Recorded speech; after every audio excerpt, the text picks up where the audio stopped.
Shut up and sit down. चलिए आइए अब हम लोग पढ़ते हैं 20.2 ओरल कम्युनिकेशन के बारे में, मौखिक संप्रेषण के बारे में पढ़ते हैं। You may recall what you have learned about interpersonal communication in the first module. It is a two way communication. अब देखिए, ये तो चैप्टर 20 है, तो जो स्टूडेंट लाइन से वीडियो पढ़ रहे हैं वो फर्स्ट मॉड्यूल में, पहले मॉड्यूल में आपने अंतर व्यक्तिगत संप्रेषण, इंटरपर्सनल कम्युनिकेशन के बारे में पढ़ा था। ठीक है, याद रखिएगा, कोई भी कम्युनिकेशन अगर संप्रेषण हो रहा है तो यह हमेशा द्विमार्गीय होता है। ठीक है, टू वे कम्युनिकेशन को एक कंप्लीट कम्युनिकेशन कहते हैं। अब यहाँ पे देखिए, let us consider the example of a conversation between a student and a teacher. The student has not done well in her exams and the teacher wants to talk to her to find out the reason for her failure in the exam. The student is given an opportunity to express her problems, and the teacher tries to console her and guide her so that she can do better in the next exam.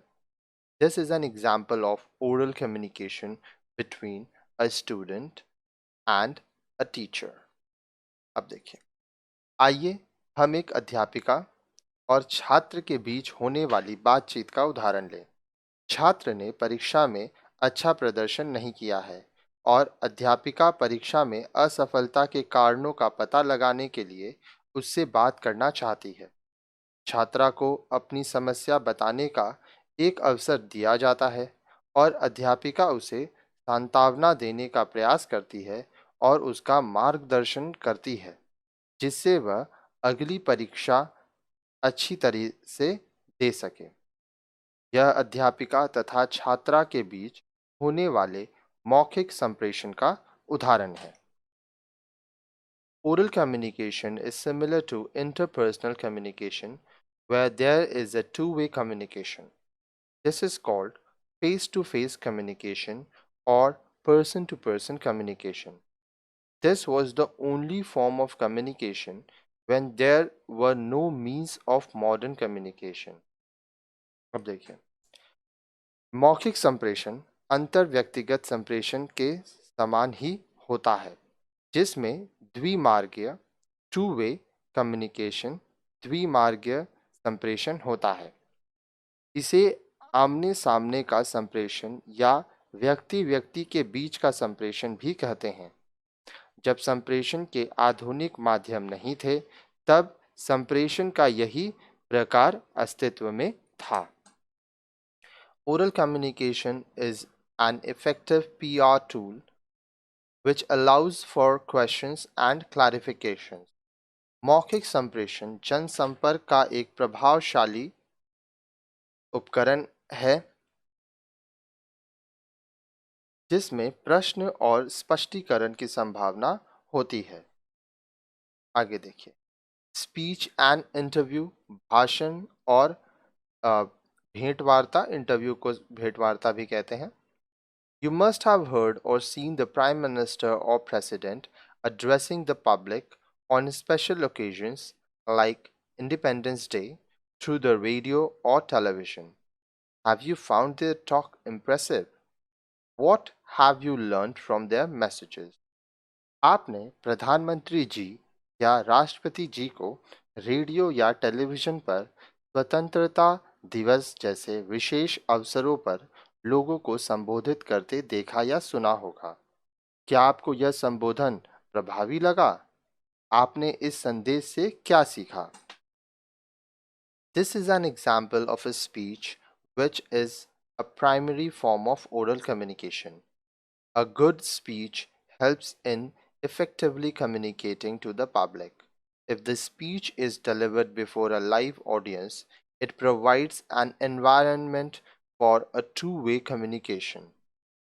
यह भाषण का एक उदाहरण है जो मौखिक संप्रेषण का प्राथमिक रूप है।